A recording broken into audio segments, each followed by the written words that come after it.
Hello. Good morning, beautiful people. I feel so out of place without sage to burn. I should have brought some sage with me, but I wasn't allowed to burn in here anyway. So I'll just sip my coffee and. Ah.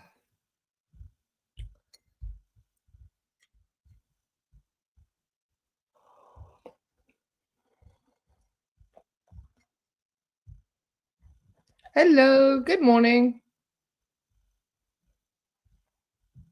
Hi, Jennifer. Nice to see you, darling. Hi, Margarita. Hi, Charisma.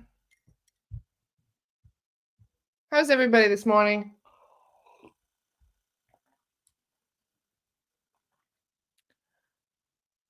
Hi, Buffy. How you doing? How did everybody sleep last night? Everybody get enough rest? Good morning, Elaine. I'm going to check the Schumann and a few other things while people are joining. Let's see if we have had any interesting stuff going on. Oh, yeah, we had a big solar flare, big X-class one. Nice.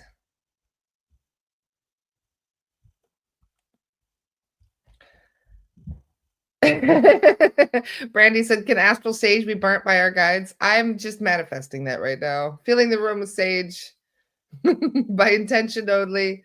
I feel out of place without my sage. Good morning, everyone. Nice to see you all. Hi, Grant. Hi, Lori. Hi, Michelle. Hi, Sharice. Hi, Lynn.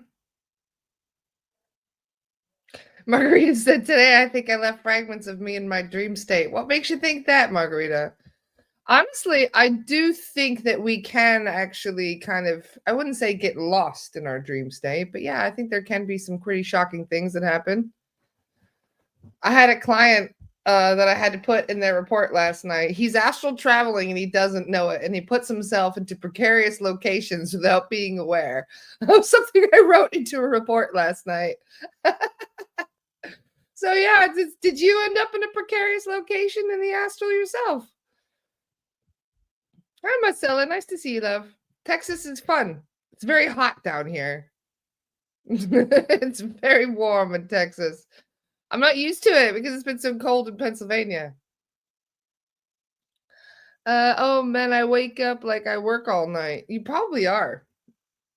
If you wake up sweating in the middle of the night, you probably are. You're probably having some astral workouts at night, if you know what I mean. Krista said, I woke up in the middle of the night yesterday and was surprised that I was in the astral repairing someone's solar plexus chakra. Wow.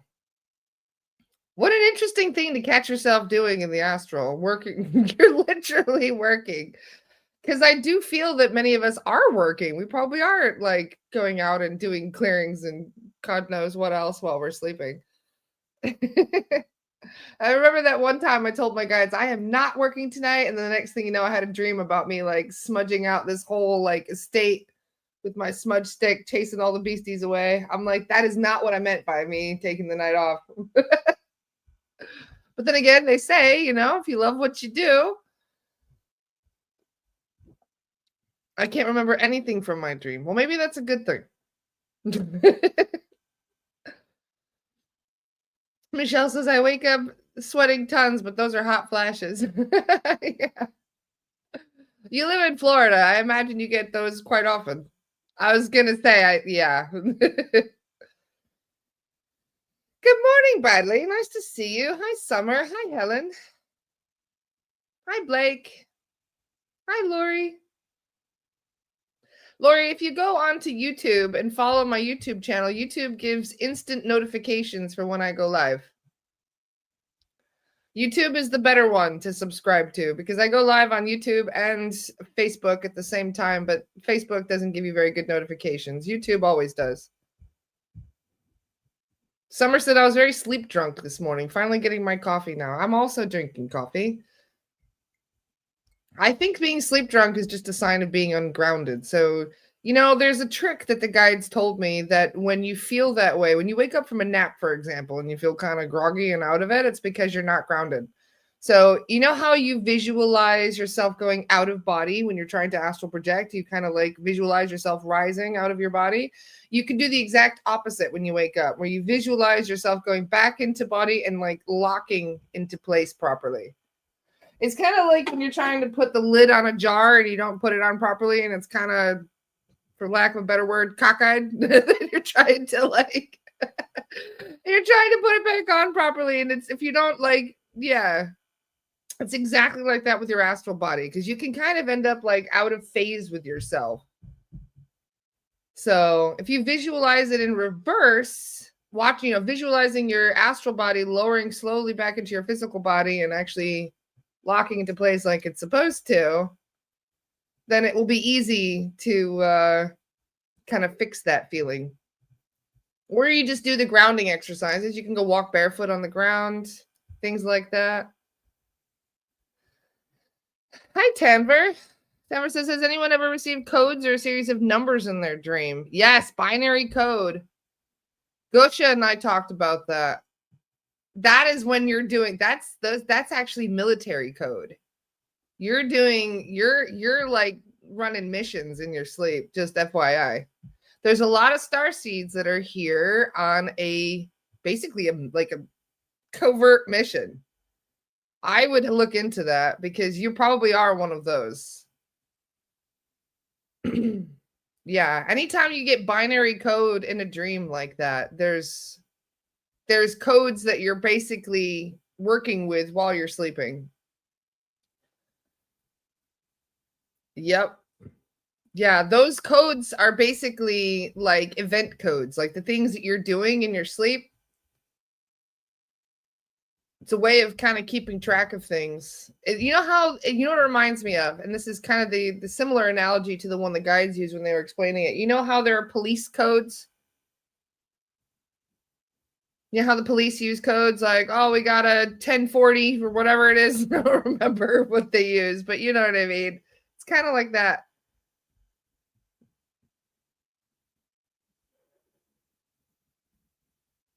Ah, okay. Interesting. Michelle.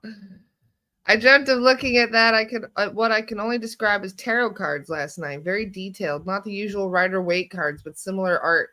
Interesting, Chantal. You could design a new tarot deck for us. That would be great. Yes, the CIA uses them for many things. Well, fortunately, I don't think you're a Manchurian candidate or anything. I think it's more like when starseeds come in here, especially some of you Pleiadian types, they're military.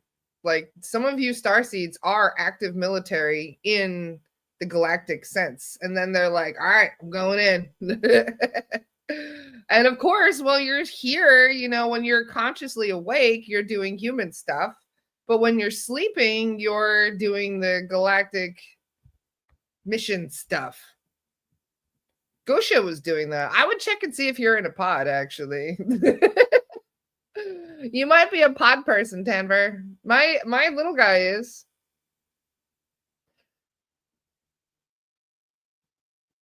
Hi, Anna. Nice to see you. Ah, Lori, I understand, darling. So it does make you wonder, like, what kind of missions you're up to in the middle of the night. They're classified. That's why you can't remember. You don't have clearance in your conscious mind. They wipe it every night. They flashy thing you like in Men in Black. I feel like my dreams are showing off some stuff over and over, like trying to buy donuts and iced lattes all the time. Nothing too complicated. That is what most people do while they're dreaming. While they're sleeping, they're just reliving their day. I had a friend that went to work the other day. He was telling me about it. He's like, I was in my dream fully at work. Like I was doing all the work stuff. I got into an argument with my boss like I normally do. Like everything was exactly the same. And I'm like, Can you imagine spending your whole day working and then when you go to bed, you're like, all right, I'm off to work. I'll see you later. And you're going straight to work in your dream state. I can't remember my dreams for a long time, but last night I dreamed I was filling buckets with water. Marissa, that is some work. Chop wood, carry water, huh? Huh. See, a lot of you guys are keeping busy in your sleep state.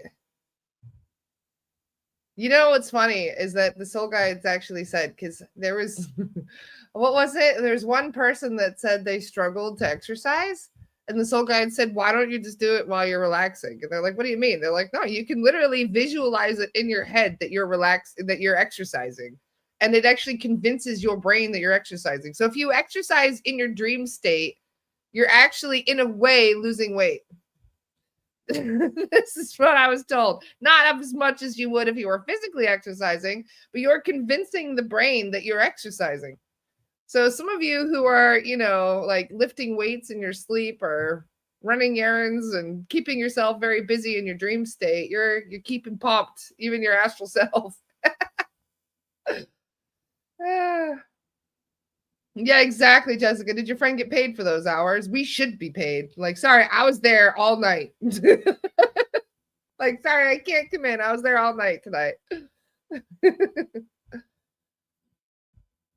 The other night in my dreams, there was water pouring from an electrical outlet, but all was felt as totally normal. Interesting. Were you watching flood videos again?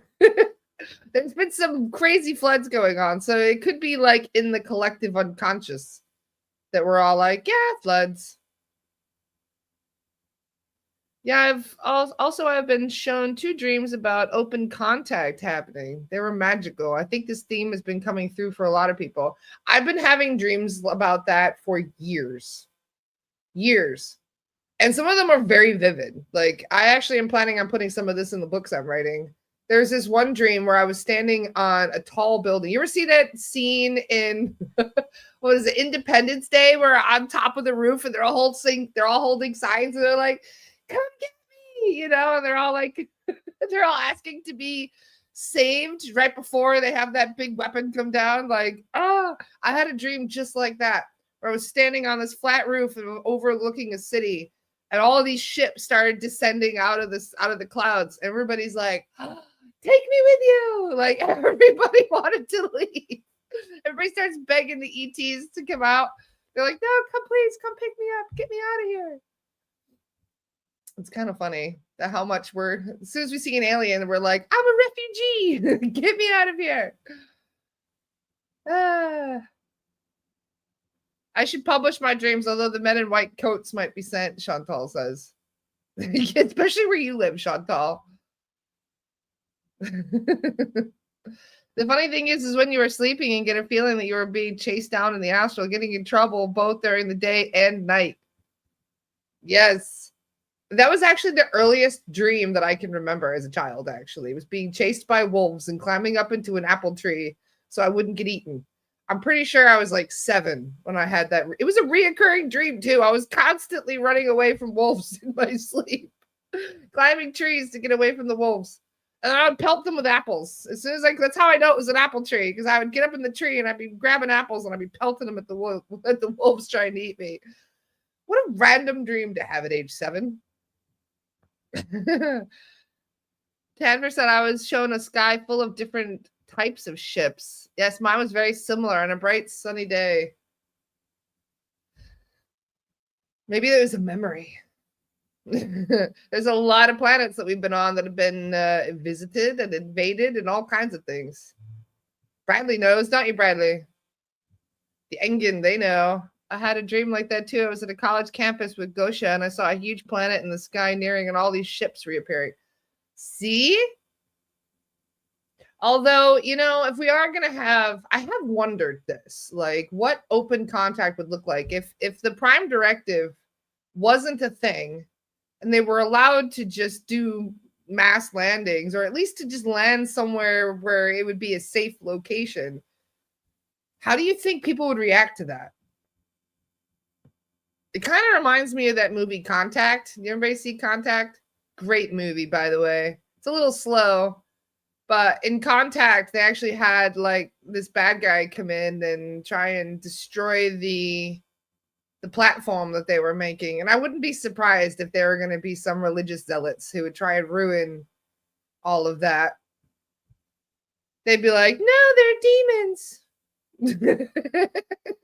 So many religious people still think that all aliens are just demons. I have that conversation with people all the time. All the time. They're either demons or people. I'm sorry, if they think that they're demons, but most of the time, like, yeah, the whole alien thing goes way over people's heads, especially if they're religious. So I don't know. It does make you wonder what people would do and how they would react.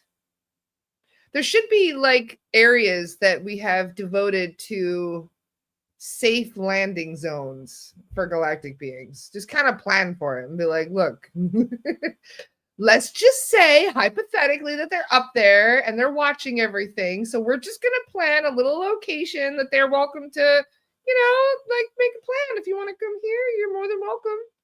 We'll try to keep all the psychopaths away. So that way nobody's going to try and, murder you for being an alien. I'm sure there'd have to be a lot of precautions. Open contact would have a lot of people acting crazy. Diane had a question. Hi, Diane. Does Merlinite cause you to have strange dreams? Absolutely. It's one of my favorite crystals.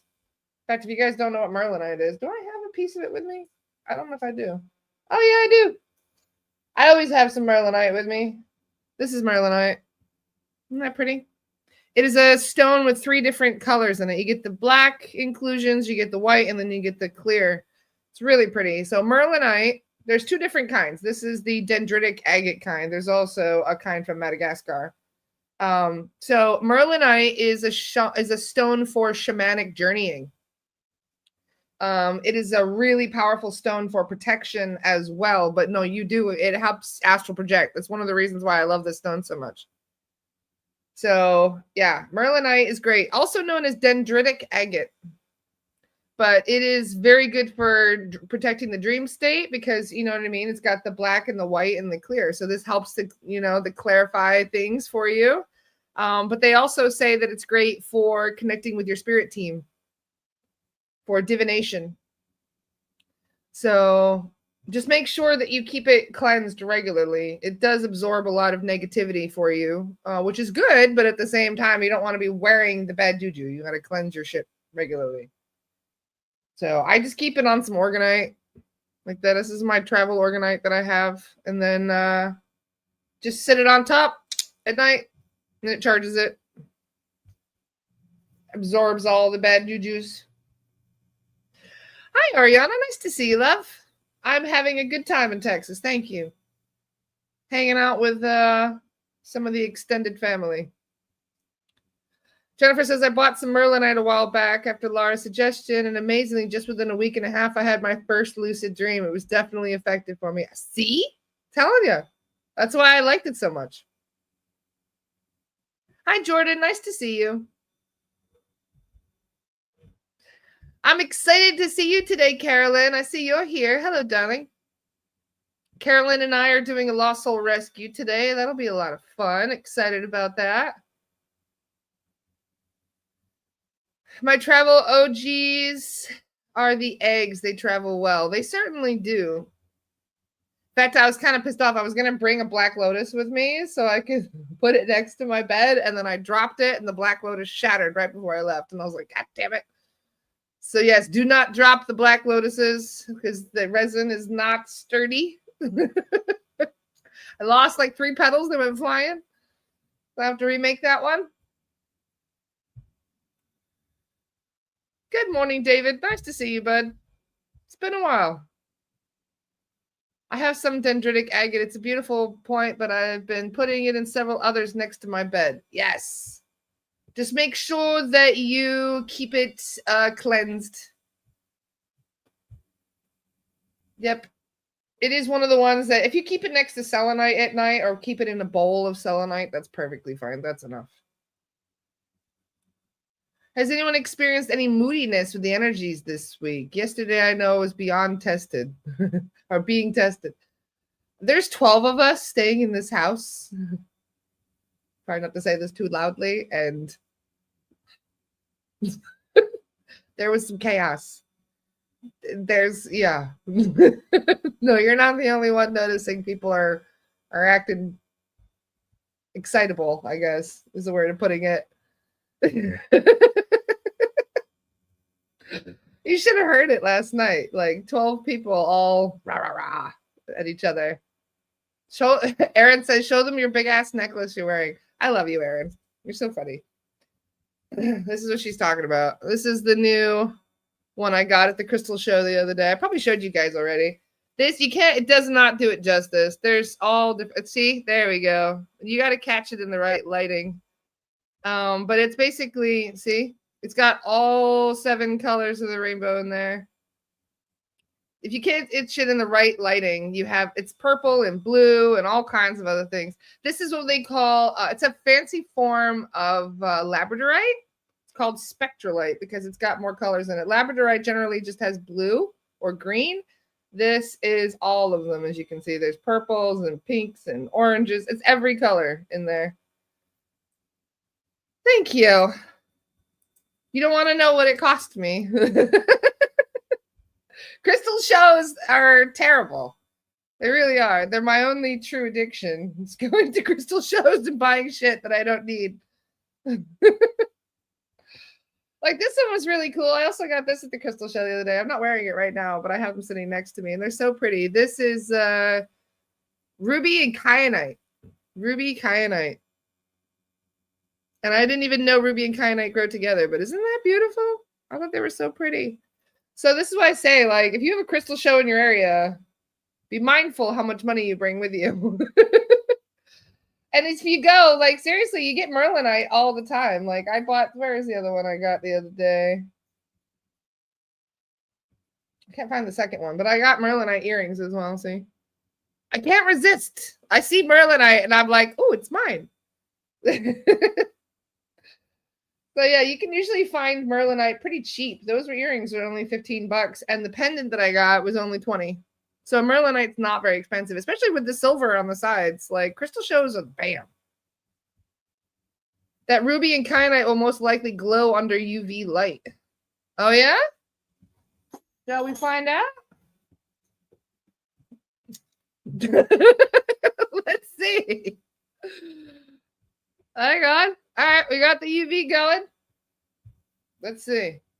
Oh, she's not kidding. Look. Can you see? Oh, it doesn't do it justice, but look at that. That's cool. I didn't know it was going to do that. Thanks for sharing that. That is so awesome.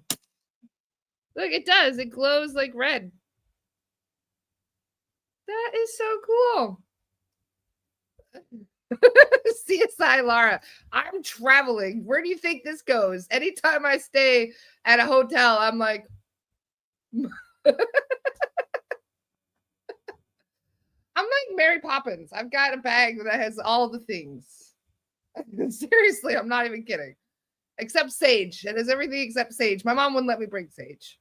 She was like, don't even think about it. So I've been overloading myself with Palo Santo.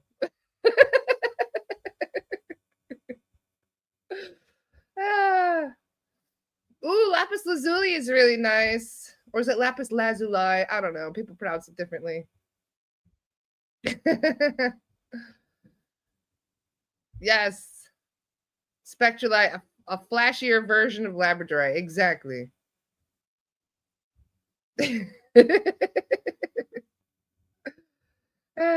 What's your guys' favorite crystal out of all of them? I do, you know, the ones that I do like. I really do like the black light ones, like Uperlite, the ones that you go and pick out like on the beach. Those are really cool.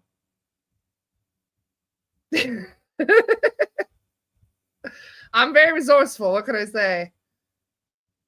It's growing up. It's seriously growing up as a farmer. Like, you just want to have all your tools with you at any time.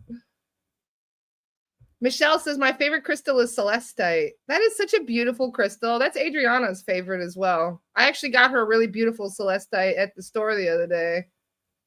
I'm going to bring Adriana a really pretty celestite now.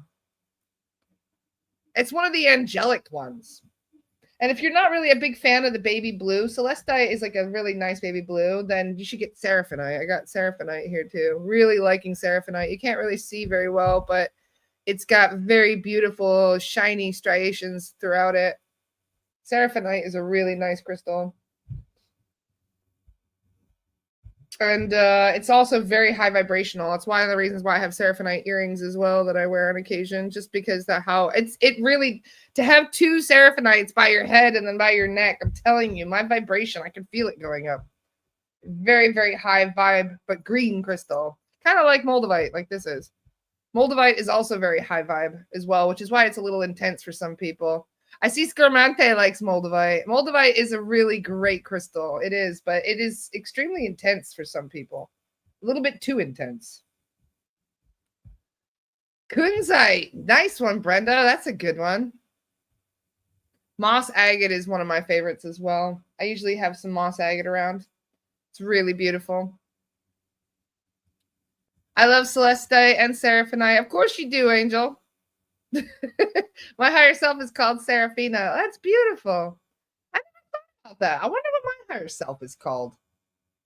Do our higher self have a name? Just wondering. Well, it must do if you've got one. I didn't even think about that our higher self would have a name as well. I love so many, but really love all quartz, moss agate, and fluorite. Fluorite is such an underrated crystal. Fluorite is great. It's that purple and green stone that's really nice. I like the ones that have multi-uses, like the ones that have so many different uses for, like amethyst, for example. Amethyst has got a crazy number of uses for it. Gotta love quartz, though. Quartz is definitely the OG, which is why I always keep one of my smoky quartzes with me. Smoky quartz, I'm telling you. If you don't have a piece of smoky quartz, you need it. That is one of the most versatile, most helpful crystals you can get. And especially if you can get some cool ones like this one that's got a little bit of tourmaline in there. Can you check to see which crystal will be best for me now? I have so many. Looking under great stress of new roof leaking. I'm sorry to hear that, Michelle.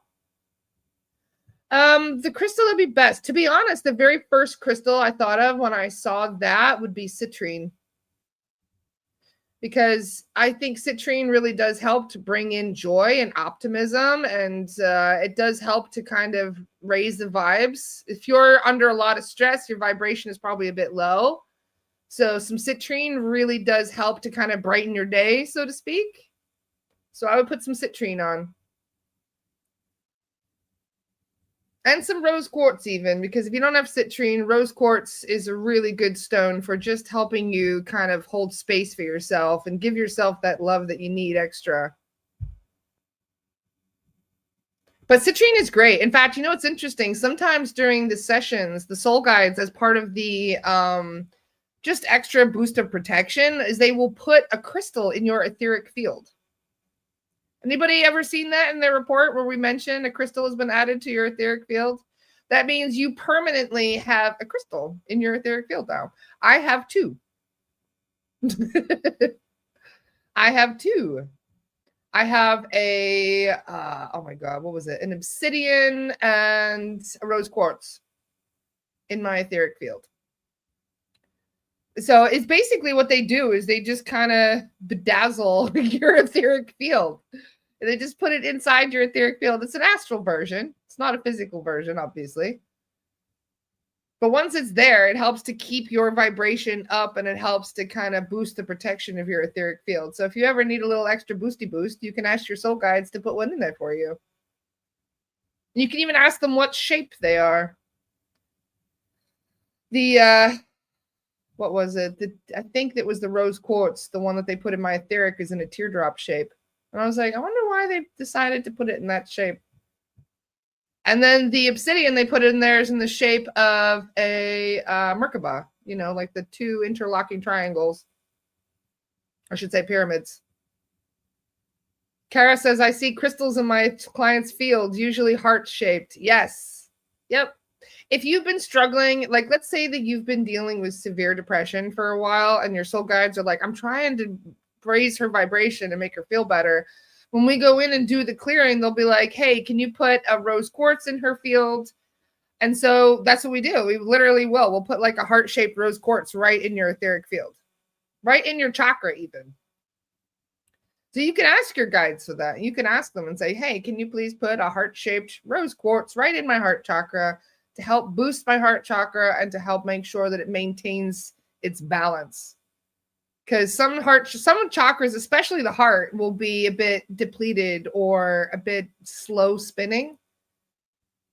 If you do Reiki and you can see your client's chakras through your mind's eye, then a lot of that is what happens is you end up kind of, your chakras will end up dull. They're not as bright as they should be. They're not spinning as like they should be. Sometimes they're even broken. Like we've seen people's chakras that are split in half and one's shooting out energy this way and the other side is shooting out energy this way. And you have to clean and proactively activate your your crystals for them to do what you want them to do. Yes. Remember that whenever you get a new crystal, like let's say, I don't know, I'll do this one because this one's new. So you just set your intention, hold the crystal in your hand, you introduce yourself, you say, hello, I'm Laura, nice to meet you. Thank you for coming into my life, Crystal. I'm so blessed to have you. Thank you so much. I would ask that you help to strengthen my chakras. That's why I got it, because you see all those bright colors, all the different colors of the rainbow. This works on all chakras. So you can ask the guides to help strengthen your connection with that chakra, with the crystal, because each crystal is alive and conscious. It may not be alive and breathing like humans try and, explain something should be, but it is still alive and conscious. In fact, Nikola Tesla said that if it wasn't for crystals, like there's so many things on our planet that wouldn't exist. Computers wouldn't exist, for example. So they have a very important way of storing information, but they're actually conscious. Like everything in existence has consciousness, everything. So even the crystals, obviously, it's almost like having a 2D pet, right? So if you program it and you set the intention for it to, for example, I am setting the intention for it to strengthen and brighten all my chakras and to help me maintain balance between all chakras. I have certain chakras that tend to be overactive. Like my crown and my third eye tend to be a little overactive sometimes. So or even if you're stressing, like let's say you're having a really stressful day about money and adulting and all of that, then your bottom 3 chakras will be more overactive and then these will be more shut down. So in order to maintain balance of them, you can just set the intention for this to be maintaining that balance throughout the day. Or you can also, use grounding visualizations, and during meditation, you just hold the crystal and you visualize all of that energy going through each chakra, removing anything negative that's there.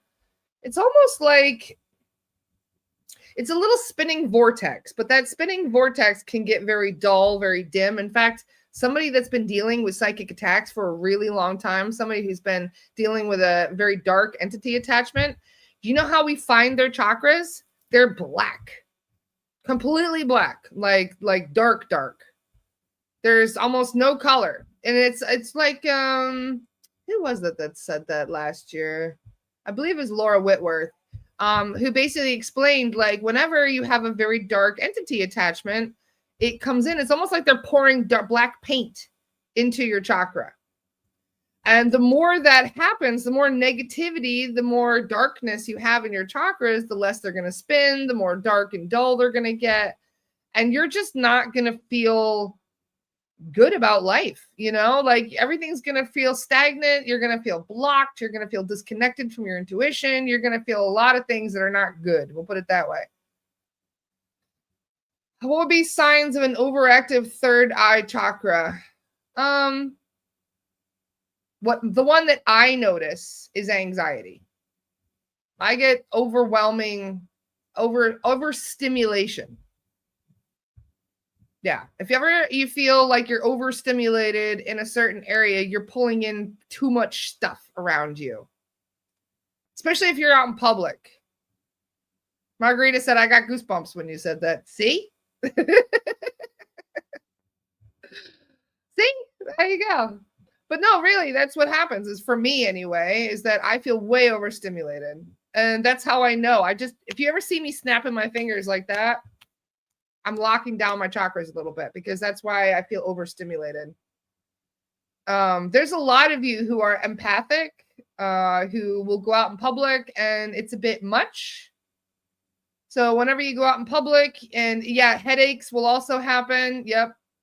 Crown and third eye definitely will get headaches. Because if you think about it, your poor head is dealing with 2 chakras. It's overload.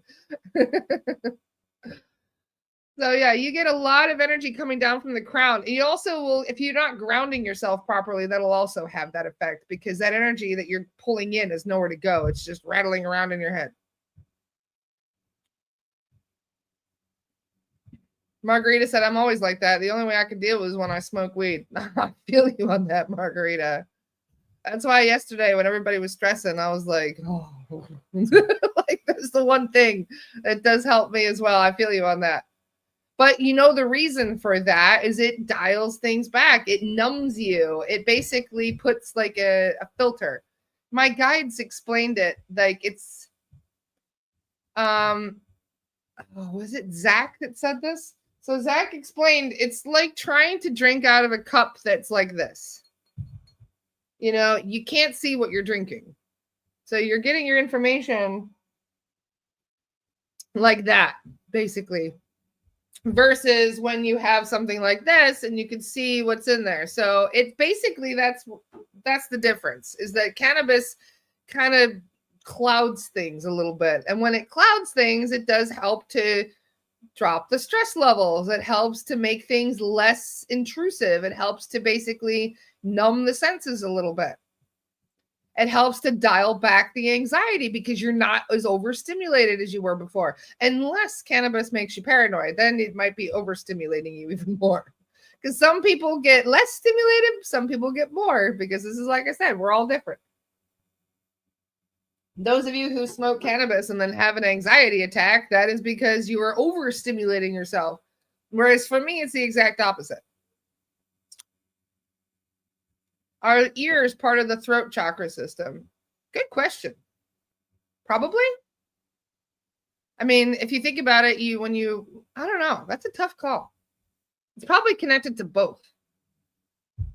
Probably part of the throat and the third eye system because it's all interconnected anyway. Walking around in public since the past few months have been intense. I can literally feel people's energy like waves coming in. This is a recent occurrence. Well, this is the issue with a lot of people that are part of this shift that's happening that are not fully awakened to it. They start sensing these things and they're like, oh my God, I'm having an anxiety attack. And then they start going out to their doctors telling them this. And the doctor's like, oh, I have a pill for that. When really all they need to do is learn how to freaking ground themselves. If they grounded themselves, their energy would be a bit easier on them. But if you're not grounded, you're going to be overstimulated. And if you're overstimulated, it's a lot easier to have a panic attack or to have extreme anxiety.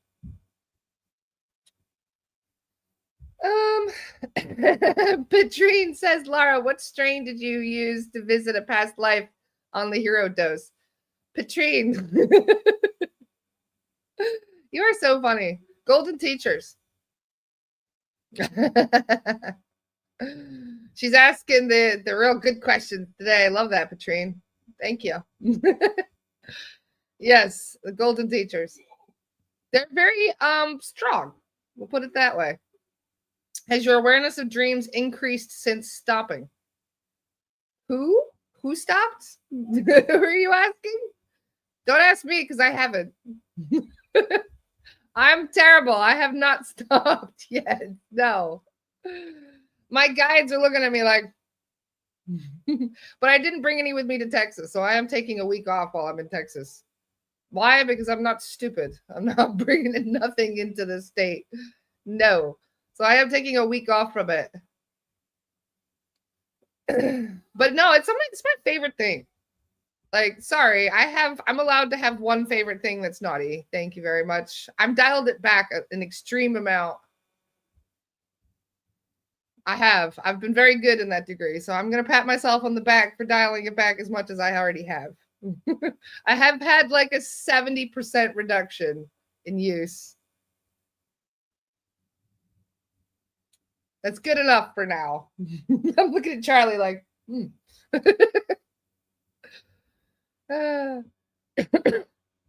had to ask Siddhartha to push me back into myself in Thailand, trying smoking after many years, sailed around the corner, and there he was, a massive Buddha on the cliff. See, I would absolutely love that. Did you get a picture of it, Chantal? Try to put yourself in a cube with an intention that your energy will only stay in that cube and others' energies will just bounce off. Yes, Scarmonte, that's really good advice for people who are dealing with, because if you're overstimulated in public, you're almost guaranteed to be an empath. You're just very sensitive to energy. So if you put yourself in any form of protection, really, you can even use like shields and things and just bounce that energy back. Lindsay, I will, darling. So maybe you have more strength than I do. Just saying. I'm missing some comments here today. What did I miss here? You guys got me talking about all the naughty stuff today. It must be Friday.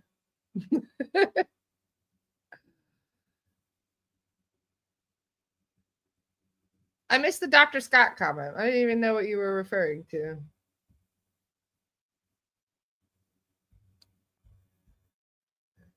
Michelle says, I'm so invisible in public, people walk into me. They're probably NPCs, Michelle. Don't take it personally. Nobody's home. I take a lot of medication because I have chronic illnesses, but I started smoking a year ago and it's been life-saving. This is why I say, it is what it is to you.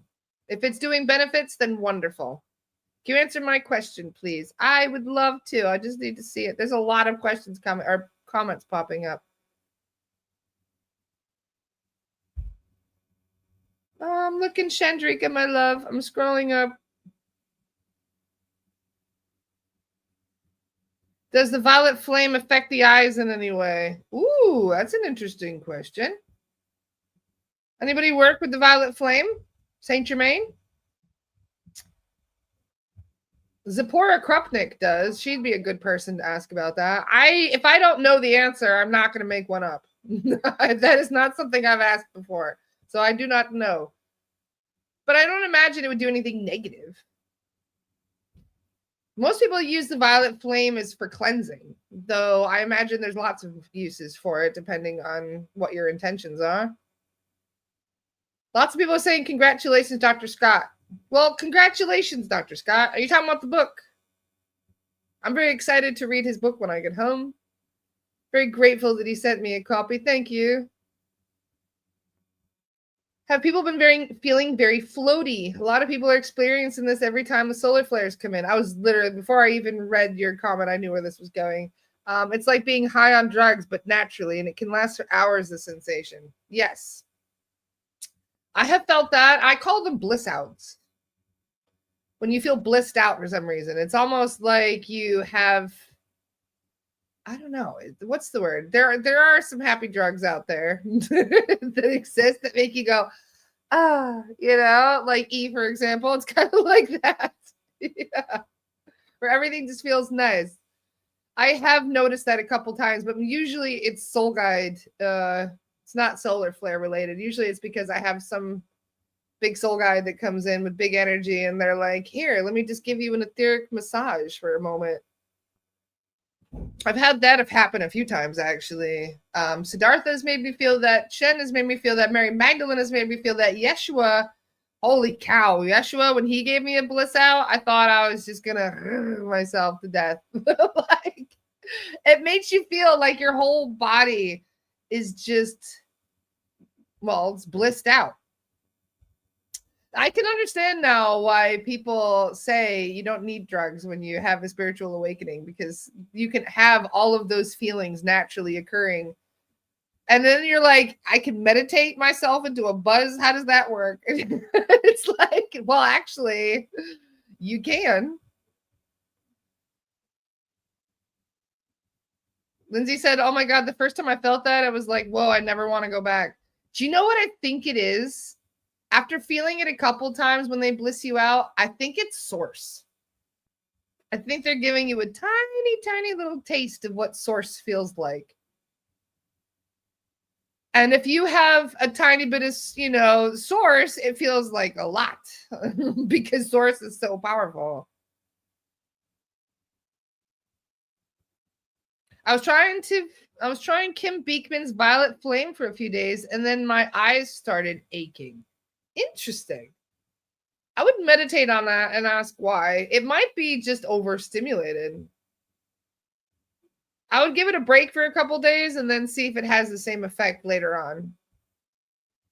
It could even just be a coincidence. It could be something else that's bothering you, like, I don't know, smoke inhalation or something, because there's been a lot of smoke in the air and there's a lot of pollen and other stuff. So who knows what it could be.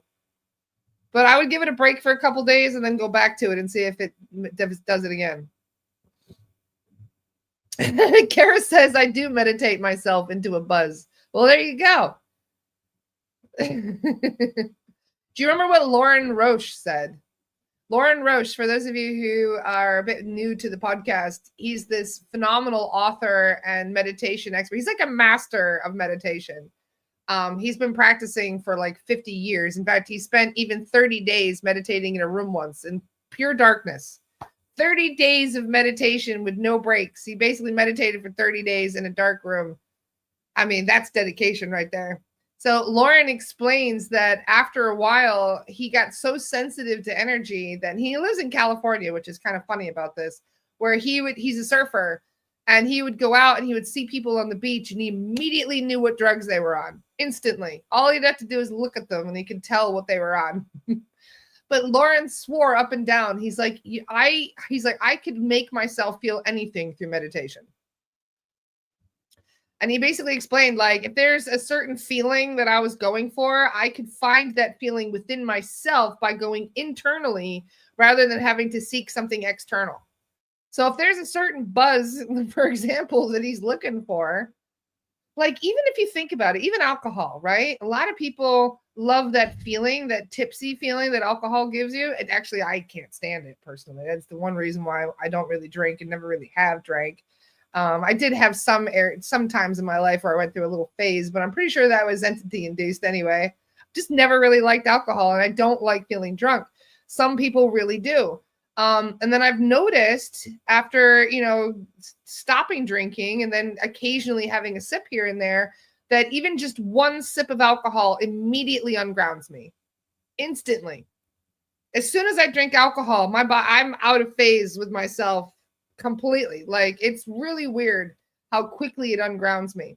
So if that feeling is what you actually like, though, you can easily give yourself that feeling through meditation and through astral projection.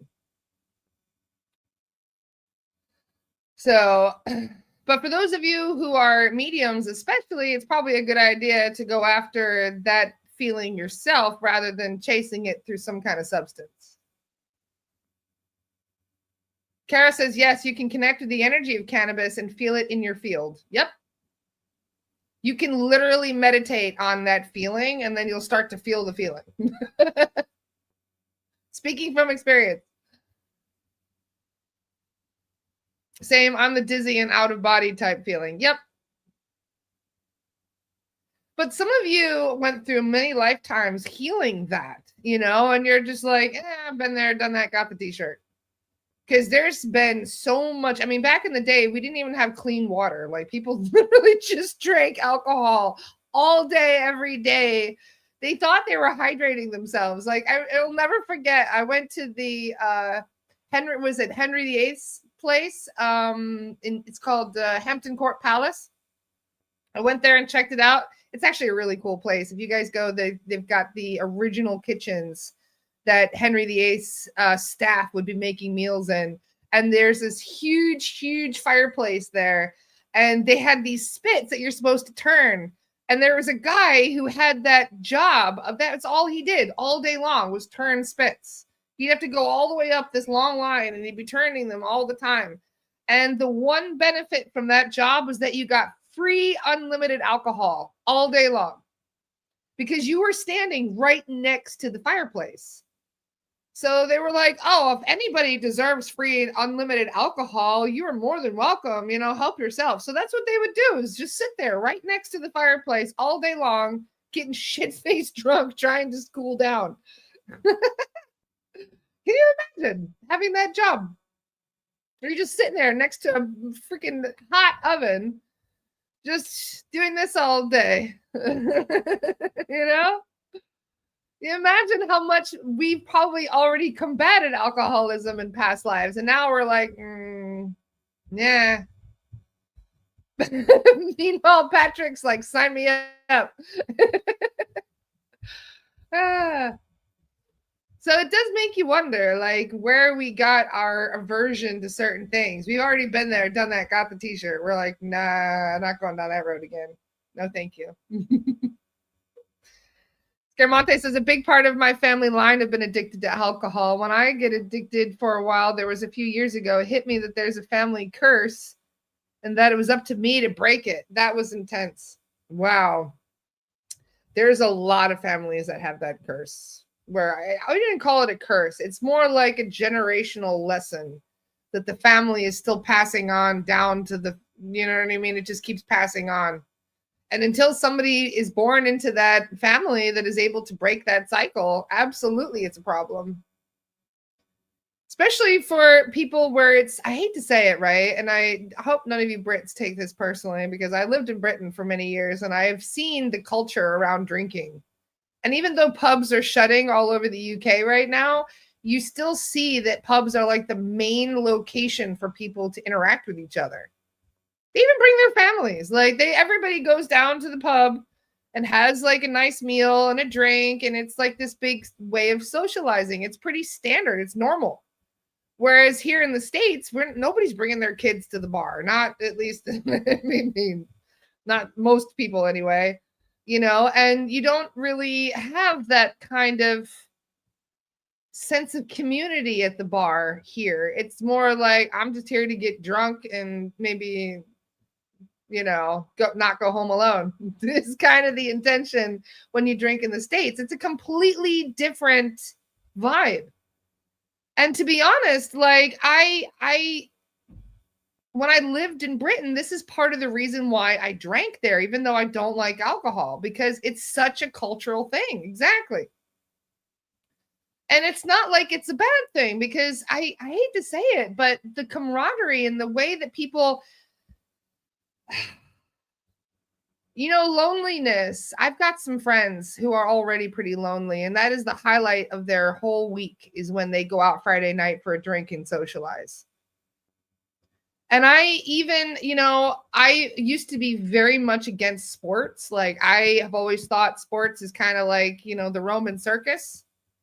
And then I see how much joy people get from these things. It's almost like people need something better. They need a better way of socializing and coming together. But for now, it's like this, like football games and bars are basically the only place that I can see a lot of people, unless you've got kids. Then kids, it kind of opens the door for more socialization because you're doing family stuff all the time. But if you're a single adult male, even like in your 30s, what else are you going to do? I mean, there's a lot of people that don't have any clue what to do with themselves because they're basically alone in life. And they're like, well, I guess I'll just go hang out with my friends at the bar. So it's not even just like, it's part of our, I hate to say it, but it's become such a part of our heritage.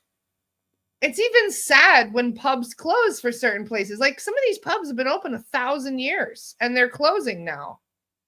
So I get it. Like I can see both sides of it. I just wish there was a better way of handling it and making it less of a detriment to people.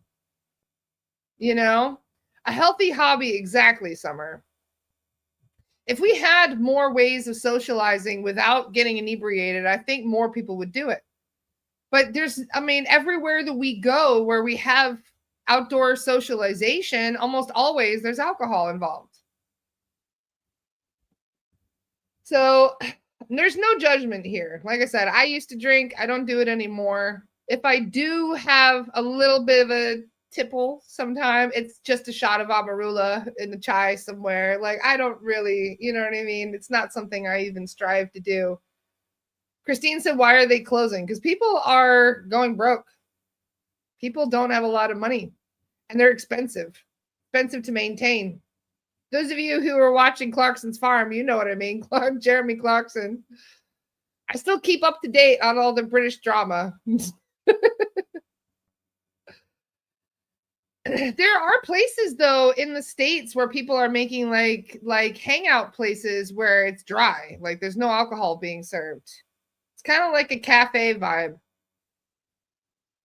There's a place in Colorado I went where you can smoke cannabis and do that too. Just saying, there was like a church of cannabis where people were hanging out and playing like arcade games and stuff. That was awesome. Just saying. Amsterdam is like that too, where you have all that socialization where people are socializing and having a smoke. But, you know, to each their own. Humans have been getting inebriated for thousands of years. Tens of thousands of years. It's probably one thing that almost every culture in general has in common is we just like getting inebriated on something. I love that Jessica says we have a cat cafe in town. There you go. How come dog cafes aren't a thing though? What about people that are allergic to cats? We need dog cafes.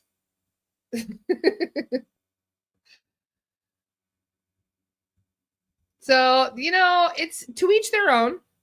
I went to Amsterdam back before mushrooms were illegal and we had tripping lounges there. Anybody ever been to a tripping lounge in Amsterdam? Holy shit, those were fun. I'm just saying, like that was definitely some of the highlights in my early 20s where you basically go into a shop and they've got this whole like bar full of psychedelics. All kinds of different ones. We're talking truffles and fresh psilocybin, and they'd have like Blue Lotus and a whole lot of stuff. Candy says, is it like Meow Wolf? No, God, no. Could you imagine? No. I don't ever recommend taking drugs and going to a Meow Wolf. Just saying. Holy shit. No, the tripping lounges they're not designed to freak you out. They were designed to be cool. Like one of them had like art all over the walls, and then it had like smoke machines, and then it would have like lights that would make the walls look like they were breathing and moving even if you were sober. Like that was pretty cool. That was a place called the Rockery. I'm showing my age now. The Rockery's been closed for like 15 years. There's a couple places like the Kokapelli Lounge that are still open. So if you ever are curious and you go to Amsterdam, look up Kokapelli. Fantastic little lounge. That's the one I was just basically describing, because as you go in, there's all kinds of hippie shit everywhere, of course. And then you go over and there's like this whole area where you can pick out what you want to use. And now they've made mushrooms illegal in Amsterdam, but you can still get the truffles. They're like a milder form of it. And when you go in there, they have all these couches, and the couches are over right by these giant windows, these massive windows. And the windows are locked, by the way, just for the record. And overlooking like this whole beautiful area outside, there's a canal. So you can see like these beautiful, and it was all painted lovely. Like the whole building looked like clouds, and there were like little cherubs painted in the clouds. And it was actually really cool because they would bring you in and they would basically be like, oh yeah, do you need anything? They'd have calm music on. Everybody would be kind of vibing. We'd have a bit of a laugh. Nobody would be overdoing it. And if they were overdoing it, there was another area they would take you to where you basically just chill out. They have some rooms that are like pitch dark where you can go and just lay down like on a couch and just chill. And there's other rooms that are brightly lit, and it's like everything is soft and squishy, and you can just lay there and relax for a little bit.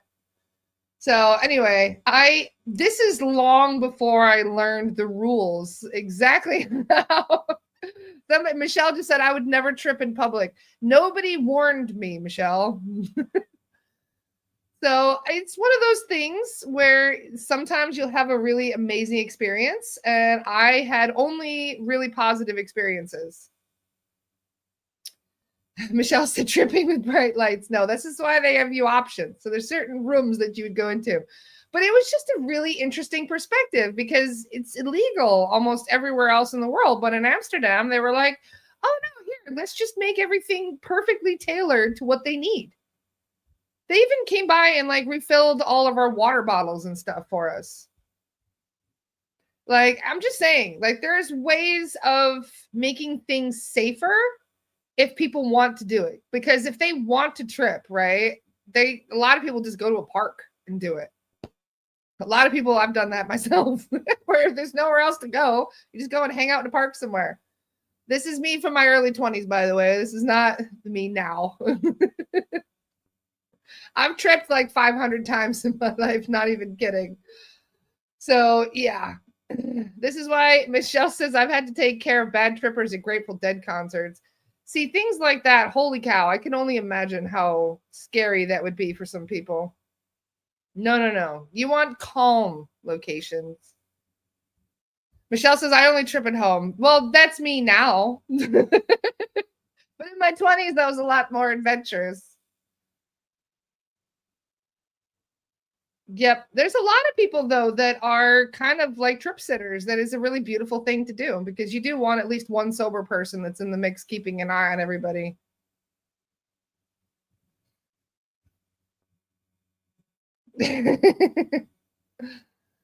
Where's Amanda? Amanda's probably going to be like, psh.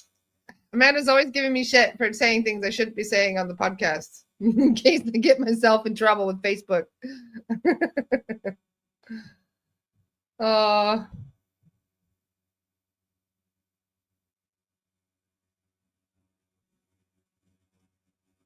Maria says, I used to be trip coach. People like to trip with me because I would keep them positive and steer the direction if things got weird. See, there you go. That's exactly what a good trip coach. I like the way you put that. Any other questions for today? I just picture her. I just picture her popping in saying, Laura, tisk, tisk. I know, me too. That's why I said that. She's like, shh. She's just astral projecting in really quick, going, Facebook does not like you talking about these things. They really don't. And now they've got AI spying on everything. They know what we're talking about before we even say it. Yes, hot showers help to kill. Yes, hot showers do. Eating food helps too. Helps to kind of, bring you back down to earth. It grounds you. Christine says the drug doula. You're hilarious, Christine. Laura, could you please post last week's LSR? I didn't post it. Did I not? Shit. Hang on. I thought I did. I'll post it right now. Hang on. Because we have the Lost Soul Rescue today. Carolyn and Bradley are going to be there. I believe Kat might be there as well. Adriana's working because y'all keep her very busy. My God, Adriana is the busiest person I know. Thanks to you guys. You guys are keeping Adriana very busy. Every time I ask Adriana, what are you doing tomorrow? Working all day?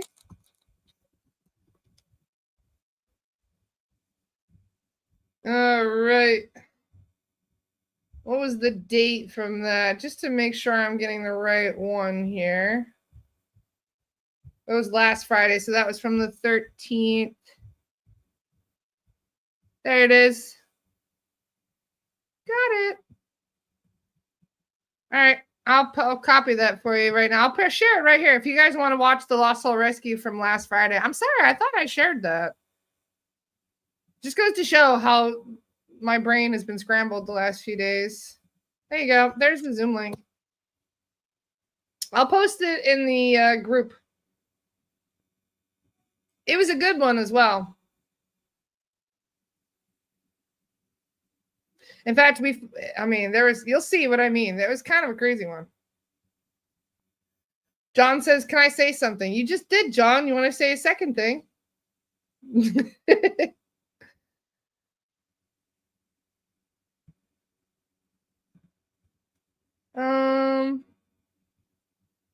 Maria said I ate a whole box of Nutri-Grain bars on shrooms one time just because they were so soft.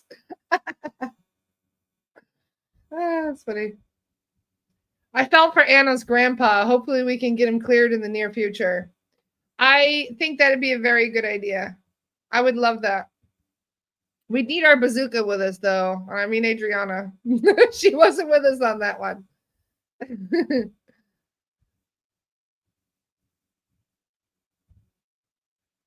John says, guess what I saw yesterday? Ooh, now you've got us in suspense, John. What did you see yesterday? Annie says, eat a churro for me.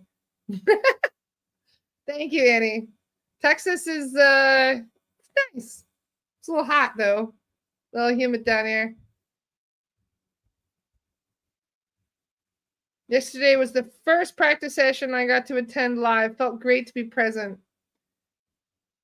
Oh, love you, Summer. Always nice to have you with us.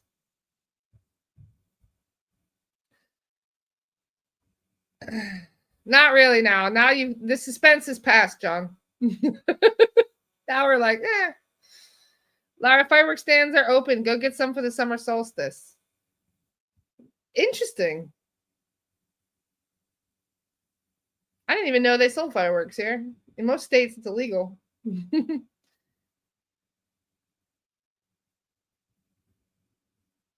If they're made...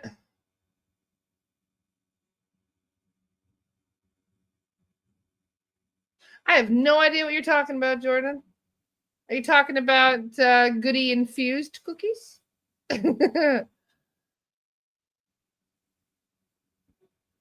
Any other questions? Because today we are going to do the Lost Soul Rescue at 1 o'clock Eastern time, so noon here in Texas. I am at Lake Conroe, David. So I'm well far away from you. But if you guys are near Lake Conroe, then maybe we could even meet up for coffee or something. Texas is very big, just for the record. Like, for those of you who don't know this already, I was gonna say, I was like, oh, maybe I'm gonna be near Kat and I can go see Kat. And then I realized, no, Kat's like 6 hours from here. Oh, you know Lake Conroe. That's where my mom picked. It's my stepdad's birthday yesterday. So we came here to visit all of his family. And my mom wanted to come with some support. So she brought me. She just wanted me to clear everybody. I know her. You don't want to know what I found either. Woo. John, I swear to God, if you don't say it right now, I'm going to block you. Swear to God. Ain't nobody got time for that. Yes, exactly. See what I mean? Everybody is like 4 or 5 hours from me.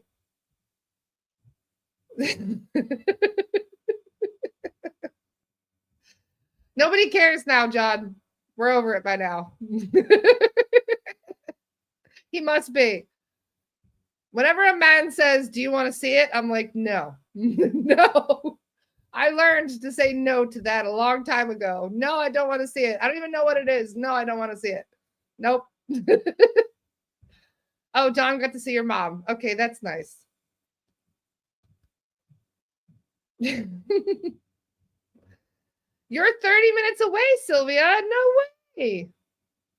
Message me, darling. Let's make a plan.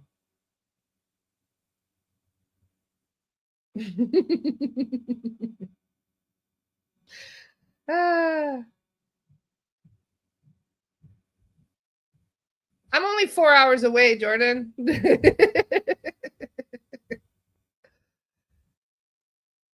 this is what I mean, though. Like, Texas is too big. I even said to my mom, I was like, the best thing I ever did when I was in Texas visiting previously, because my parents used to live here, I went down the San Marcos river tubing. One of the nicest things ever. Like just spending a day floating down the river. I didn't even use a tube. I spent most of the time just floating down the river on my back. I loved it. It was so nice. And I was like, can we do that again? And they were like, oh yeah, that's like 2 hours away. And I'm like, of course it is. Everything is a minimum of 2 hours away. Even if you're just trying to drive to the other side of your town, it's 2 hours away.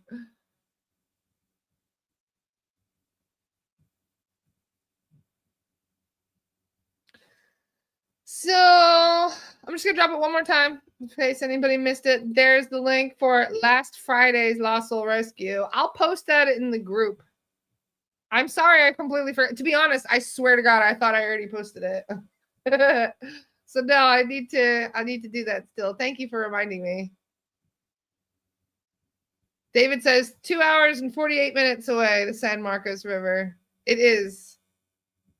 I have a question. How do I get a skunk out of a live trap without getting sprayed? Joanne, why did you trap a skunk? Were you going for like a cat or something?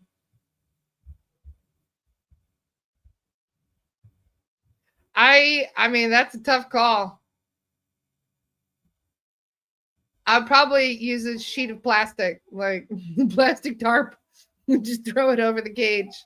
Wrap it in the plastic tarp and then move it that way. Just do it very quickly. See, growing up on a farm, I can give you advice about all manner of things. Can you hear the children singing in the hallway? Okay. They sound like a bunch of little fairies chirping in the hallway. It's kind of funny. Donna says move very slowly.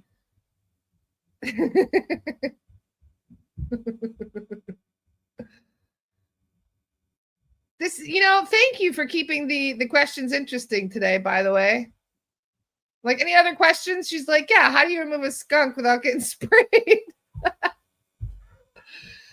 All right. Well, I'm going to go and hang out with the herd of elephants that are running through the house right now. You could hear them all fluttering about. It was really good to hang out with you guys today, even though we were just kind of shooting the shit today. It was fun. So thank you all for joining me this morning. Always a pleasure hanging out with you guys.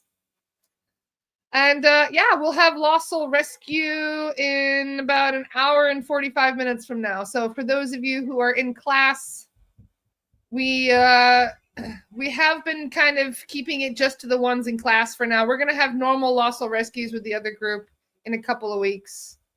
For now, we are doing Lost Soul Rescues as student practice sessions.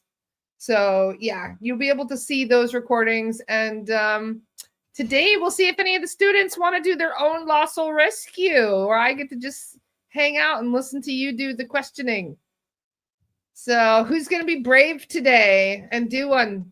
It's going to be nice for you guys to get an opportunity to try it out. Thank you, everybody. I hope you all have an amazing time. Have a great weekend. I don't know if I will be on Monday. Monday may be a problem because I think we're flying back Monday, if memory serves correctly. So I will have to play Monday by ear. So I'll let you guys know. So I may or may not see you Monday. Otherwise, I will see you on Tuesday. Who do we have for next week anyway? Let's see. I don't even remember. I've been planning the podcast like 4 weeks ahead of time. So I don't even know who's coming on the podcast next week. Let's see. Oh, we have Eliza White coming. Eliza White Buffalo. And then we have Angelica. And then on the 26th, which will be next Thursday, we have Kat Irwin coming on the podcast. So next week is going to be a lot of fun. Sweet. Looking forward to it. I know some of you have been excited to see Zach and Adriana. They are the week after that. They're going to be on the 3rd of July.